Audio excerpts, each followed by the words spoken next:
Your favorite radio station presents a holiday classic.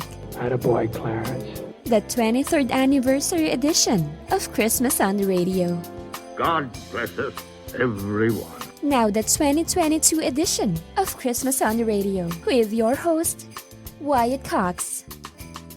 On December 23, 1956, the newspapers of the nation were concerned about revolt in the faraway land of Indonesia. Vice President Nixon concerned about Hungarian refugees and more refugee issues, saying that U.S. needs to revisit immigration. The color line continuing to be an issue across the nation as protests between blacks and whites were an ongoing issue. And heading for Yugoslavia, General Eisenhower, or rather President Eisenhower at that time, heading back for the first time since he had become President of the United States, was looking on the possibility of going there. The U.S. wasn't particularly thrilled about that. And yet, people could still relax listening to the radio, and so they did with Gunsmoke, Dodge City, Kansas, from December 23rd, 1956, an episode entitled Beeker's Barn. We'll hear that in just about a minute here on Christmas on the Radio. Brought to you in part by Medishare. So right now may be the perfect time for you to rethink how you pay for healthcare. And here's why. Not only is it open enrollment for a lot of people, it's also a time you can join Medishare and save even more than usual. And it's true, the typical family switching to Medishare saves $500 or more a month, which is obviously huge for a lot of people. But what's more, they like it. Medishare has double the customer satisfaction rate compared to health insurance. Double. There are 400,000 members. They've shared over $4 billion in medical bills, and it really is a great community, too. People encourage and pray for each other. And here's the thing. If you join Medishare Complete right now, they'll waive your new member fees, and you'll save an additional 10% off all of 2023. That's right. No fee to join, 10% off every month of next year, but it's a very limited time offer. You have to sign up before December 31st. Great savings, great healthcare. Find out more. Call now. 833-34-BIBLE. That's 833-34-BIBLE. 833-34-BIBLE. Now on Christmas on the Radio, we go back 66 years to December 23rd, 1956 for Gunsmoke.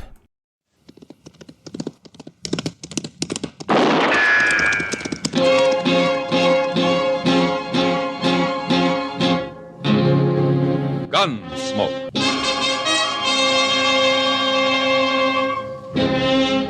Around Dodge City and in the territory on West, there's just one way to handle the killers and the spoilers, and that's with a U.S. Marshal and the smell of gun smoke.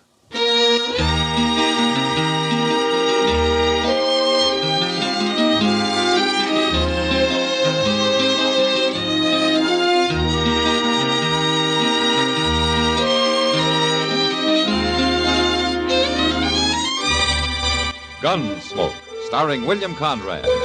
The story of the violence that moved west with young America. And the story of a man who moved with it. I'm that man, Matt Dillon, United States Marshal. The first man they look for and the last they want to meet. It's a chancy job, and it makes a man watchful and a little lonely.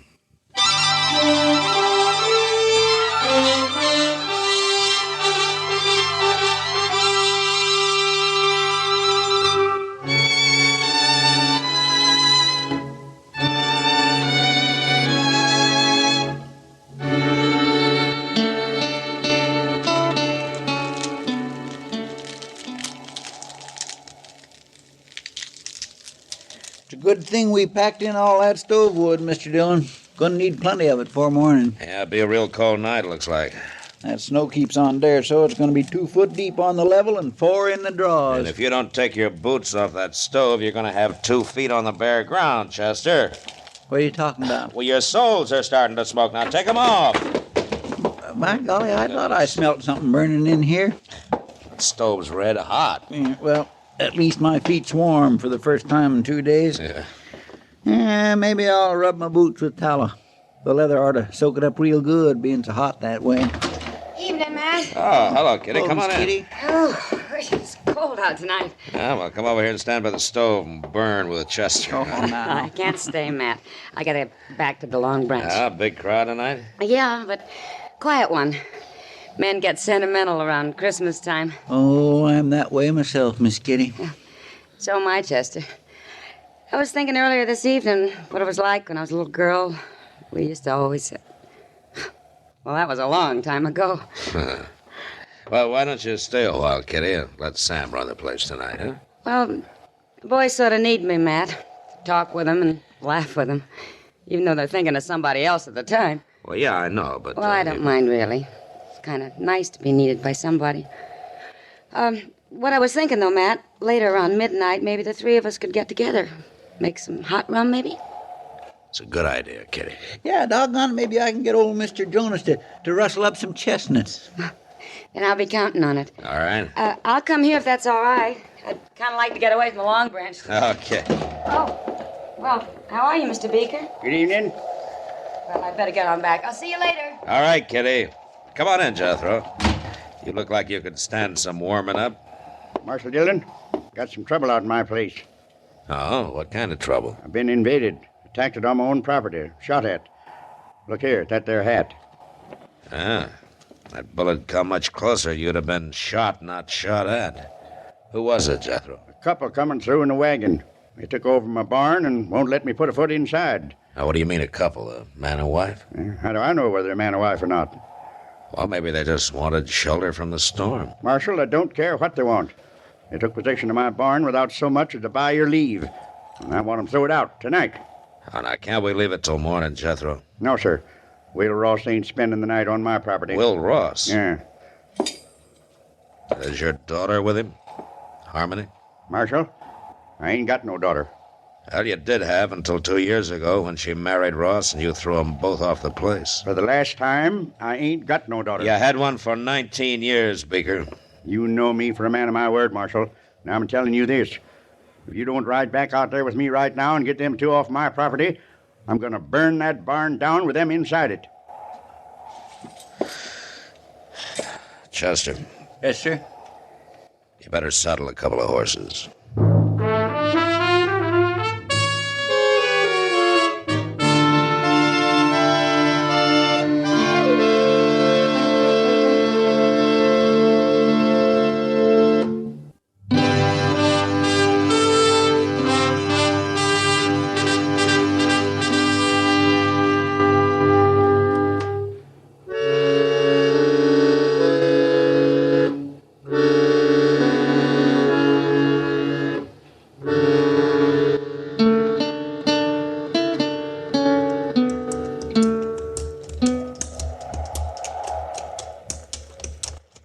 I don't see any wagon, Jethro. Yeah, they're hauled inside the barn. Blast them. They're burning the coal oil stove in the tack room, and they got a fire going in the blacksmith forge. Well, it's a cold night. Yes, and charcoal and oil cost money. Come on out there, Ross. I got the law with me now. Jethro, if I'm going to handle this, I'll handle it my own way. Now, you stay right here. Come on, Chester. Yes, sir. Now, don't you go easy on them. I want them two treated like any other criminals. We make mighty good targets again this snow, Mr. Dillon. Yeah, I guess we do it that. When the wind dies down, may not turn into a blizzard after all. But I just don't like the idea of walking right into a gun. Who is it? Who's out there? It's Matt Dillon. Hold your fire, Will. You stay back. I'm warning you, Marshal. Just want to talk to you, Will. Now, come on, open the door. It's cold out here. Is old Jethro with you? No, just me and Chester. You can come in alone, Matt. You leave your gun out there with Chester. All right, open it up. Here, Chester, hang on to this. Mr. Dillon, I just don't like this. Now, we got no choice. All right, hurry up, Matt. Well, welcome home, Will. You took a big chance walking up here like that. I doubt that. You wouldn't have shot anybody in cold blood before. I don't think a man changes that much in 2 years. Not unless he's pushed hard enough. Maybe. Now, take that gun, Will. You said you just wanted to talk. I do. but not over a gun sight. Now hand it over. No, now stay back, Matt. No! Like I said, Will, a man doesn't change that much. No, I guess not. I wouldn't even have shot old Jethro. I figured that. We didn't aim to stop here, Marshal. We was trying to make Dodge, and the storm come down on us. A man takes shelter where he can. I wouldn't even ask him for a drink of water. Not after the way he treated us when we got married. But we didn't have no choice. Where's Harmony, Will? She's in the tack room. It's warmer there. I made up a bed for her with some straw and some blankets. A bed? You better go talk to her, Marshal. She'll be right glad to see you after all this time. All right. Chester. Yes, sir? Come on in. I'll be right back. All right, sir. How you been making out, Will? Not too bad. Harmony? Who is it? Matt Dillon. Oh, Matt. What's going on here, young lady? Oh, everything, Matt. We're in trouble. Real trouble. What's wrong? You sick? I reckon you might call it that. It'll be any time now, I think. Oh. Well, now, look, don't you worry, Harmony. I'm going to get some help out here right away. Everything's going to be all right. Now, I'll be right back. You get out of my barn, off my property, Ross, and take that woman of yours with you. Jethro, I told you to stay outside. I'll remind you, these is my own premises, Marshal. We'll worry about that later. Chester, go get Doc out here fast. Well, what'll I tell him? Is Miss Harmony took down sick? Not exactly, no. What? Just get riding, Chester. My. Yes, sir.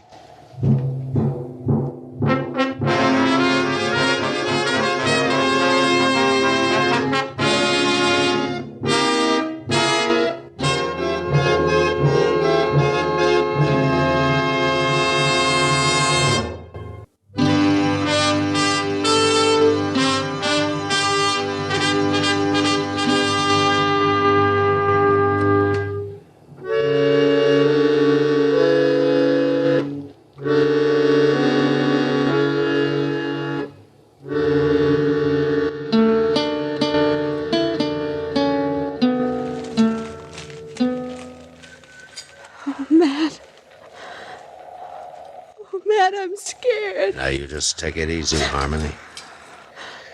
Now, Will and Chester are going to be back any minute now. And they'll have Doc with them. Why don't they hurry? Don't worry, it won't be much longer. They've got to hurry. Oh, they've just got to. Oh. It's going to be all right, Harmony. Why couldn't Chester have gone alone?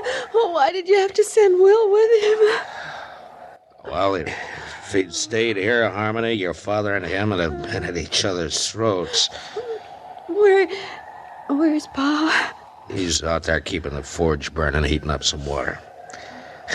He's looking sicker by the minute. Why did it have to happen here, Matt? Oh. Harmony, take it easy, would you? If I only had something to hold on to. Maybe if you'd give me your hand. Here, take my hand. Here. There you go. There you go. There you go. You know, baby's first look at the world ought to be all love and joy, not like this. Not with Pa hating us like he does. Oh, no, Harmony. He does. He hates us. Will and me both. Well, maybe not as much as he puts on. Oh, Matt. Oh, you're right, I think. What do you mean? Oh, it's not going to be much longer. It's... Oh...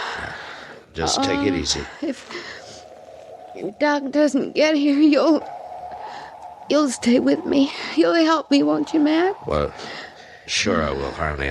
I'll do what I can, but he'll get here, though. Doc always makes it. I hope so, Matt, but I'm afraid he...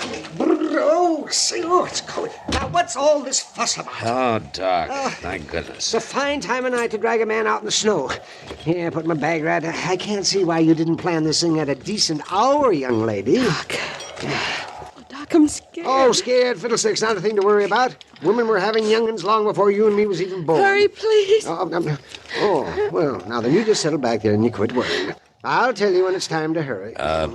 Doc, do you mind if I...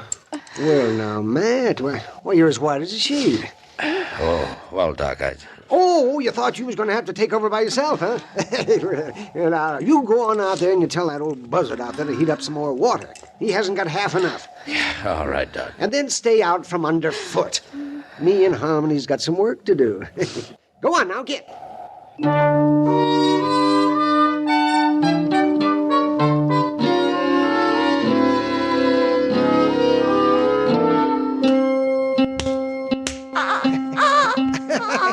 Oh, howdy, young fella. Welcome to the world.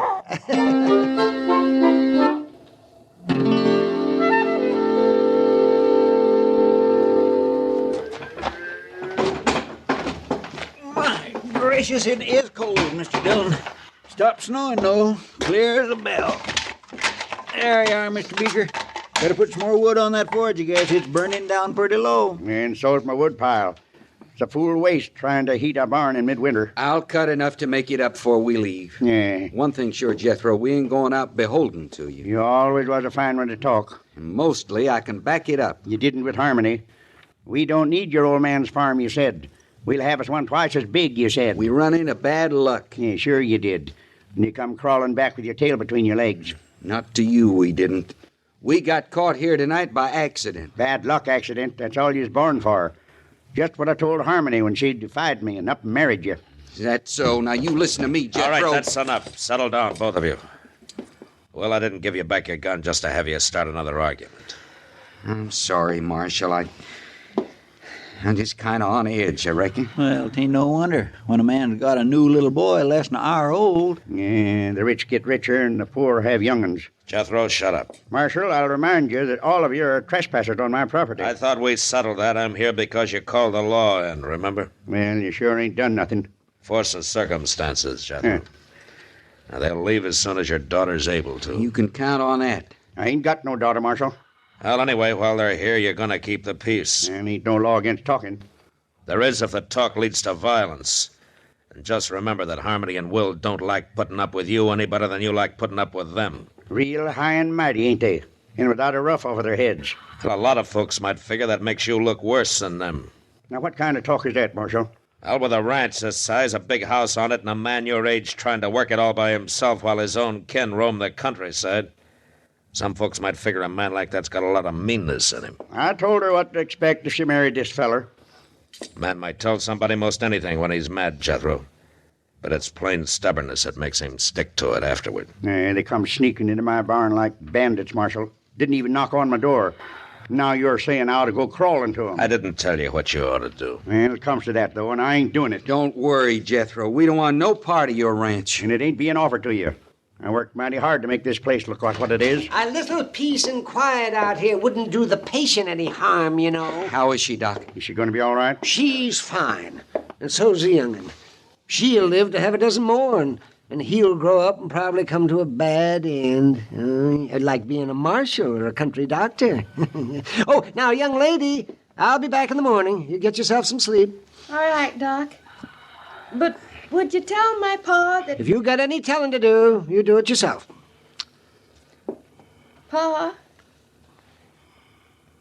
Pa? Well, answer, you old coot. She's talking to you. Yes? What is it? Pa, would you come in here and say howdy to your grandson? Grandson? Did she say my grandson? Of course he's your grandson. Well, I hadn't thought of that. My grandson. Now, wait a minute. I don't know, Jethro. You just got through claiming you didn't even have a daughter. Confound it, Marshal. You're trying to put words in my mouth. Of course I got a daughter. And a grandson. And as fine a boy as you could ask for. Will. What? Well, I'd I'd be much obliged to you if we could shake hands and kind of forget about things. Well, I can't see no reason not to, Jethro. Yeah, good. Now, come on, Will. Let's look him over. By golly, a grandson. Oh, look at him, the crazy old fool. Youngin's born every day. It's nothing to get all worked up about. Who you fooling, Doc? Huh? Nobody. Well, what are we going to do? Head back to town? Might as well, Doc. You know, they'll probably have some ups and downs yet, but I guess the four of them will be able to work it out now. They'll spoil that kid rotten.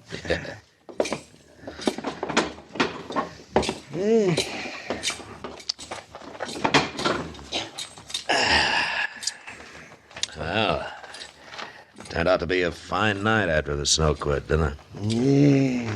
Oh, look at those doggone stars. Say, Doc, why don't you come by the office when we get in town? Kitty will be there, and we thought we'd have a little something to drink and sit around a while and talk. Oh, that sounds fine. Yeah, hold on. It's pretty near 4 o'clock in the morning, Mr. Dillon. That's right, Chester. Well, Miss Kitty won't still be waiting up. You want to bet?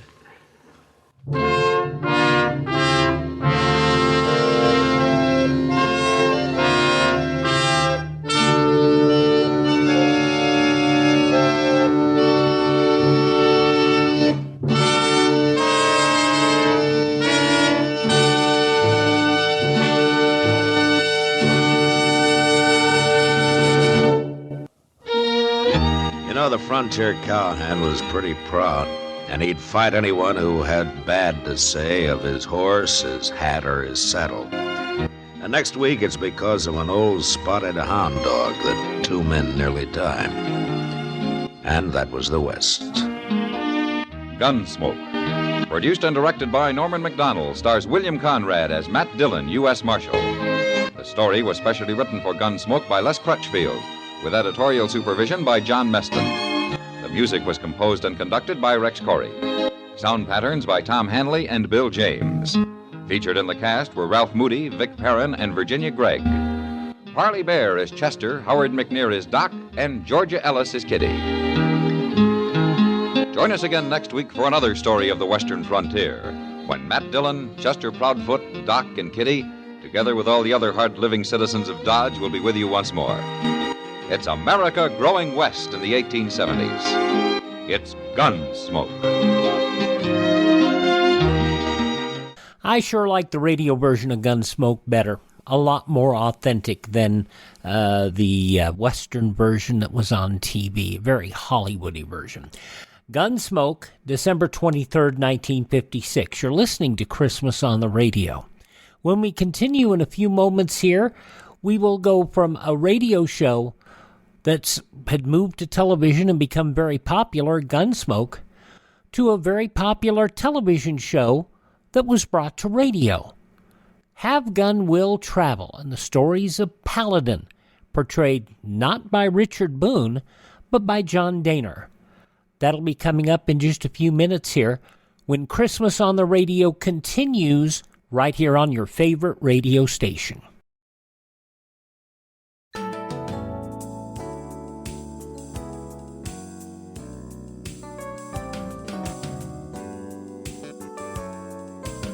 Christmas on the Radio continues, now with your host, Wyatt Cox. On Sunday, December 28th, 1958, the world was concerned about monetary policies changing in Europe, Western Europe precisely, monetary and economic readjustments. In Cuba, President Fulgencio Batista shook up the army command to counter a growing rebel threat in his government, and lots of rain in portions of the United States. And the folks at the Gallup organization saying most Americans at the turn of the year see the world no closer to peace. And New York in the middle of a newspaper strike. And unionists still trying to decide whether they'll go back to work. China and Tibet in skirmishes, and yet people still turn to the radio for comfort and to get away from the world. Here's an episode of Have Gun Will Travel. It was a television show starring the very fine actor Richard Boone, and CBS did so well with it, they said, let's bring it to radio. And so they did. In this episode from December 21st, 1958, Matt Beecher thinks an 8-year-old Indian boy is his son. The episode entitled Hanging Cross.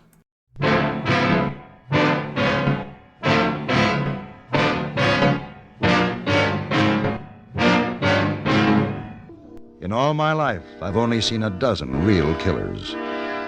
But I've seen 10,000 people who'll sit back and let murder happen. Which is the greater evil?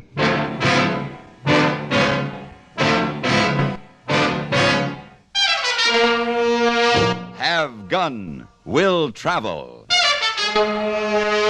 Starring Mr. John Dehner as Paladin.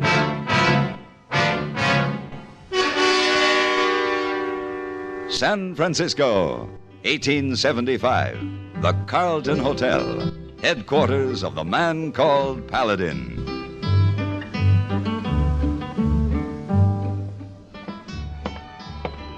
Oh, good afternoon, Mr. Paladin. Good afternoon, Mr. Stanford.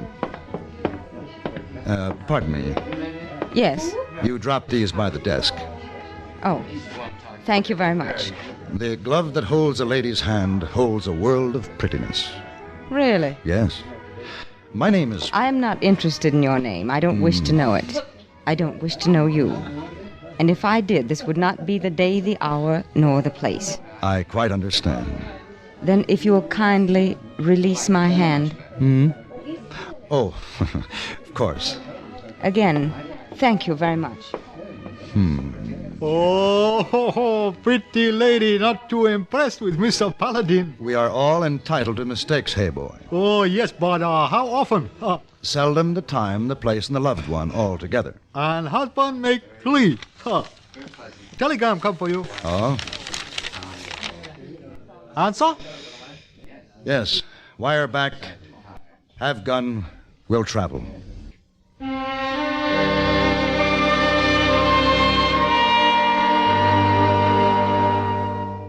In a way, I was sorry to leave San Francisco just as Christmas was coming on.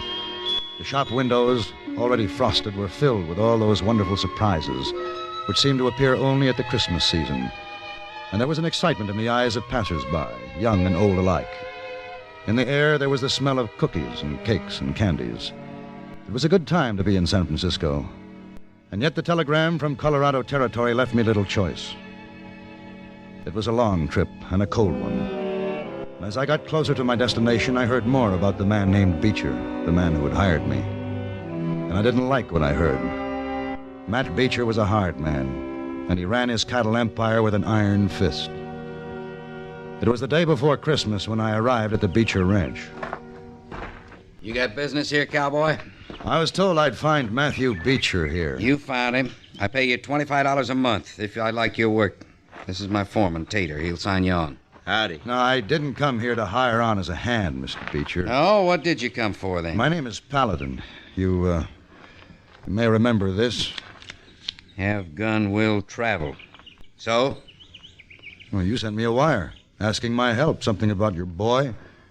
As I understand it, he was carried off during the Sioux War 6 years ago. Well, you're too late, mister. I got him back. Just a few days ago, Mr. Paladin. Oh, well, I'm glad everything worked out. It has. Tater, ride him out to the stage trail. He's going to start back now. And Mr. Beecher, it's a long trip from San Francisco.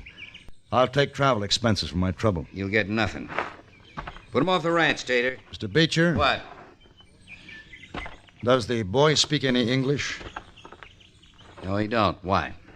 You speak any Indian dialects? No. Well, don't you want to talk to your son? You speak the Pawnee dialect? Some. All right, Tater. Take him up to the main house. We'll talk about them expenses later. Yes, sir. Come on, Mr. Paladin. Maybe I better set you straight about something. What's that? Well, we ain't too sure the boy is Matt Beecher's son. Well, he seemed sure enough. Yeah, well, Matt's sure of everything. He found the boy riding off from a small band of Pawnees 3-4 days ago. Matt just says, that's my boy, and takes him. Huh. What do you think, Tater? Well, he looks Indian to me. Of course, Robbie was only 2 when the Indians took him. That was when they killed Mrs. Beecher, too. And that nearly finished Matt off when they killed his wife. Tater, that you? Yep. Mr. Paladin, this here's my wife, Maudie. Maudie? Mr. Paladin? How's the boy today, Maudie? Well, same as yesterday and the day before. Is he sick? Well, not hardly. It's just we got to keep an eye on him every minute or he'll squirt away. Boy! Hey, boy! There he is, Mr. Paladin. About as wild as any animal that I've ever seen. Poor little thing. Well, what do you think? Well, about 8 years old, I should think. Be about right. He could be white. If some of that grime were scraped off him, it's hard to say. Hard to scrape it off, too. Well, what's he say? I haven't talked to him yet, Mr. Beecher. Well, talk to him. I'm paying you. Konolate shi. Shishoni, shoni kiburi, kiman. Chiwa. Kalate shishona kyo. Tekate. His name is Chiwa. His father is Kalate, chief of the Pawnees. You listen to me, boy. I'm your daddy. I'd sell my own soul. I'd give it away before I'd lose you again. He don't understand you, Mr. Beecher. Well, he's got to feel something this strong, lingo or no lingo. Now, boy, you listen to me. Tika, tika. What's the matter with him? He's afraid of you. Miss Beecher! Mr. Beecher! What do you want? It's Indians, Mr. Beecher. Indians? Ponies. Well, what about them? Well, they're setting up camp. Where? They're over on the East Range. So they finally come for the boy. All right, Tater. Yes, sir. Turn the men out. Make sure they all have rifles. Yes, sir. Now, wait a minute. What? Before you start shooting, why don't you find out for sure if this really is your boy? I told you before, I know he's my boy. You want to believe that, but you aren't sure. All right, Paladin, say it out. What are you asking for? Time to talk with those Pawnees. Well, you go talk then, but I'll tell you one thing for sure. No matter what lies they give you, that boy's mine. And if they try to come after him, there'll be the bloodiest massacre you ever seen.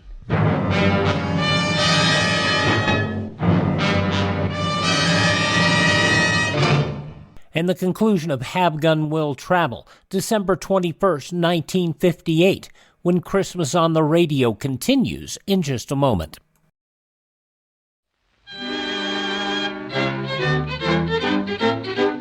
And here's the cinnamon bear. The oldest known children's Christmas serial in radio history, The Cinnamon Bear, featuring some of the most popular actors in radio history, including Elliot Lewis, Joseph Kearns, Verna Felton, Lou Merrill, Frank Nelson, Howard McNear, and child actress Barbara Jean Wong. 85 years later, this series of Judy and Jimmy traveling to Maybeland to recover their silver stars still fascinates youngsters of all ages. Now we're offering the entire 26-episode series of The Cinnamon Bear via download for a Buy Me a Coffee donation of $10 or more at classicradio.stream. Support Classic Radio Theater and have The Cinnamon Bear for your family to enjoy for years to come. Go to classicradio.stream and donate $10 or more, and I'll send you a link for immediate download. classicradio.stream.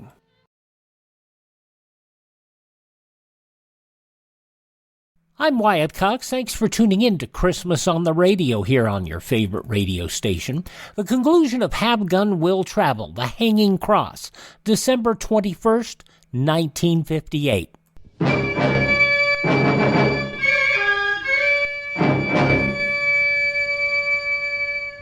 I rode out to the Pawnee camp knowing I had little time and less chance to stop a needless killing.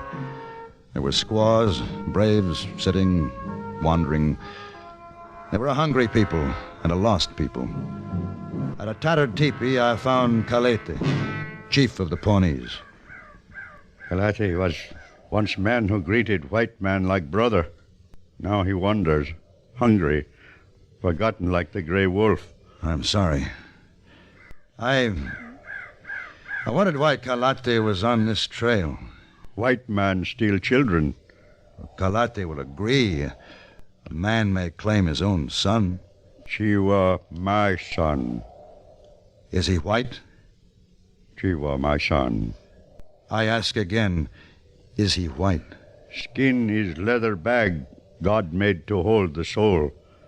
Color of bag no matter. He was traded from the Sioux. Our blood has mixed. But his is white. He is my son. I take him back. Kalate, if you take the boy, there'll be killing.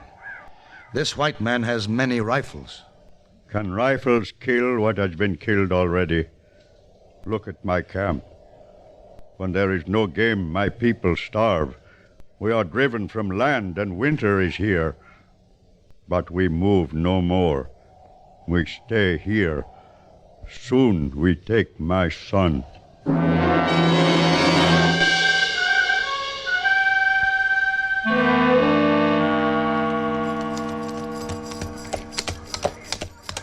Hello, Monty. Hello, Mr. Paladin. Well, what's going on inside there? Oh, everyone's shining up clean. We're going to celebrate Christmas, Mr. Beecher, too. Mr. Beecher? Well, I know you won't believe it, but Tater did the trick. Says to Mr. Beecher, maybe the boy'll remember Christmas. Now, ain't that a good one? Indian boy bringing us Christmas, first time since Mr. Beecher lost his wife. Oh, gotta find some more mesquite for decorating. We're gonna have singing and eating and everything. Sounds fine, Monty.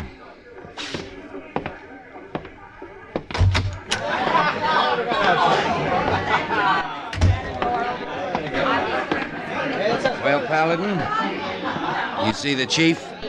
I talked to him. What'd he say? He's your son. I told you he was.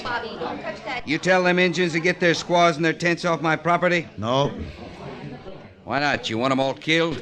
I want you to understand that Chief Kalate feels that the boy is his son, too, and he feels it very strongly. If you talk to him, I'd be glad to act as interpreter. The only way I'll talk to him and his flea-bitten braves is with rifle fire. Listen, Beecher. Chief Kalate is the only father the boy has ever known. You kill him. How are you going to explain that to the boy? You speak Pawnee. You can explain it. You're wrong, Mr. Beecher. Yeah? I couldn't explain that in any language.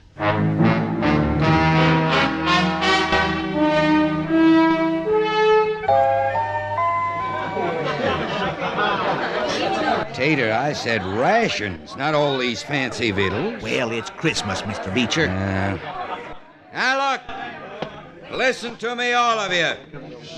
Listen. If one calf wanders off tonight, we work double tomorrow, even if it is Christmas Day. All right, boys. The cider's sitting over there just a-waiting. You can't get no stouter, so get to it.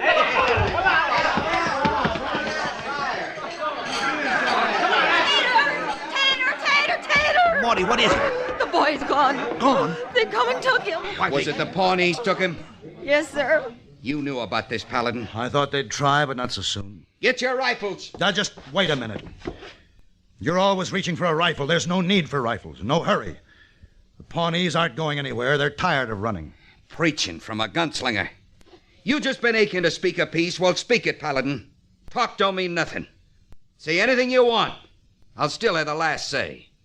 Well, I'm far from being a preacher.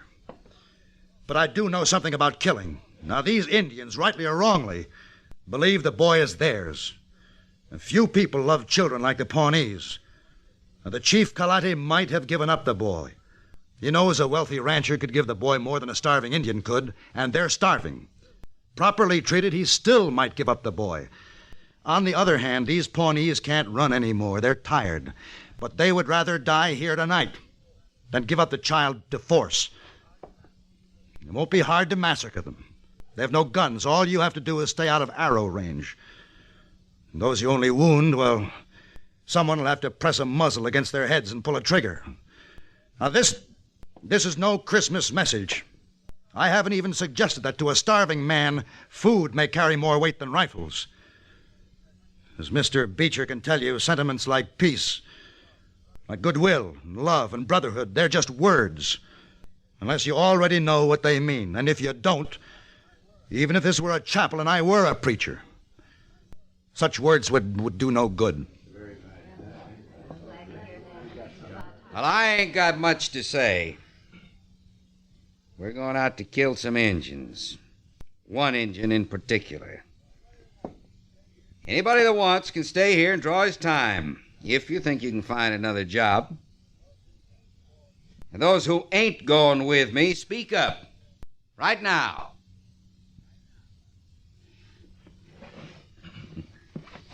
Well, that's the story since the beginning, Mr. Paladin.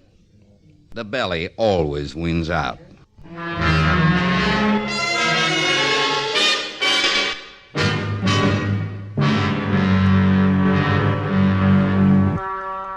As Beecher's men spilled out of the doorway of the main house to change clothes and get their rifles, I slipped out the back way and, taking the first horse I saw, headed for the Indian camp. Somehow I had to keep Matt Beecher from starting a bloodbath he might not be able to stop. Even as Kalati and I talked, I knew there were horses moving in the darkness beyond the Indians' fires. Beecher's horses. You are a wise man, my son, but we stay. A man without a gun still might run? No place to run. I have forgotten how to kill, but not how to die. What good does this do the boy? Could he take another father after this? We got the camp surrounded. You want to explain that to the chief, Paladin? He knows it. You going to stand with them instead of with your own people? I asked you a question. I heard you. Tater! Hold up, Tater! Women. Hold your fire, boys. That's Morty. Women, what are they doing here? Mr. Paladin! Over here, Morty. We got food and things for them Indians. There's 15 or 20 of us. Is it all right to come in there? It's the most all right thing in the world, Morty. Come on. All right, ladies. Get your baskets together. What is? Call your squaws, Chief. Call your children. Call the boy. They're bringing food and gifts for your people. Shiva, Holonge, Honemo. Well, they don't look very friendly, Mr. Paladin. I guess you don't look very friendly to them. Well, what do we say? Oh, I'd suggest you try Merry Christmas. Merry Christmas? Christmas. Morty, this is Kalate. He's the chief of the Pawnees. How do you do? Oh. Well, I only got one pair of hands. Here, you take this basket. Hold on there, Morty. I'm with you. Hello, Tater. Hello, Mr. Paladin. I come in too, Mr. Paladin. Well, Pete. Now, what Beecher's doing is wrong, and I don't care if I do get fired. Well, look, Mr. Paladin, all the men are coming in. Why, Morty, you ain't rightly dressed for riding. Well, none of us have time to change, but you sure don't have to look. Well, Chief, there'll be no bloodletting tonight. Christmas? That's right. They call it Christmas. It's a time of the year when people pretend there is no evil in the world. Yeah, I like. Everybody likes. What about the boy, Chief? His name is Robbie Beecher. His skin is white. Chief? My boy. His boy, Chief. You can return the seed to the plant that bore it. He can't take it, nor can I, nor can anyone. I talk to boy. I'll talk to his father.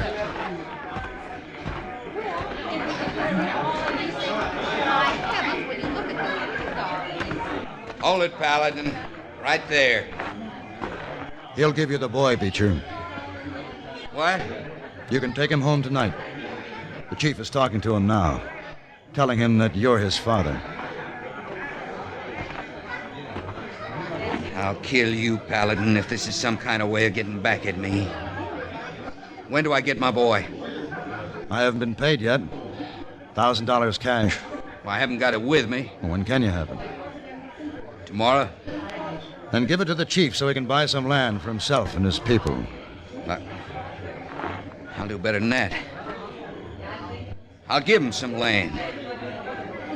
I feel like I should give something.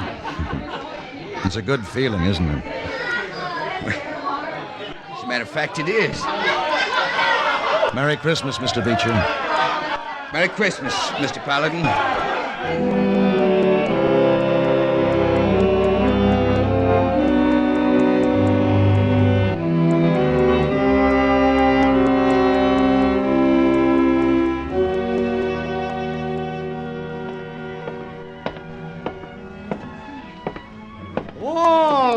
Paladin. Good afternoon, hey boy. When you come back? Last night, late. Oh, excuse me. Oh, no. Wait, not her. You met her once, remember? I remember. She's always dropping her glove. Oh, too bad. I trouble. Oh. I beg your pardon. You dropped your glove. Oh, so I did. May I pick it up? You may. Thank you. Allow me to introduce myself. Well, please do. My name is Paladin. My name is Eugenie Meyer, Mr. Paladin. Oh. There's a princess named Eugenie. I'd rather hear about that glove that holds a lady's hand. Holds a world of prettiness? Yes. I like that beginning better. Is there more? Oh, there's a great deal more, I assure you. But one question, why the change of heart? Well, it's more a change of mind. The change of heart can come later. But why? You were very confident in your rejection the last time we met. Well, you were very confident of yourself, Mr. Paladin. Christmas seems to have humbled you. And me. Then we're both very fortunate.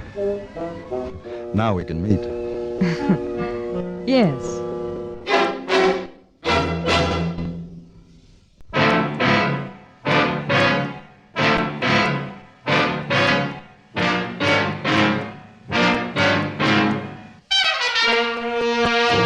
Have Gun, Will Travel.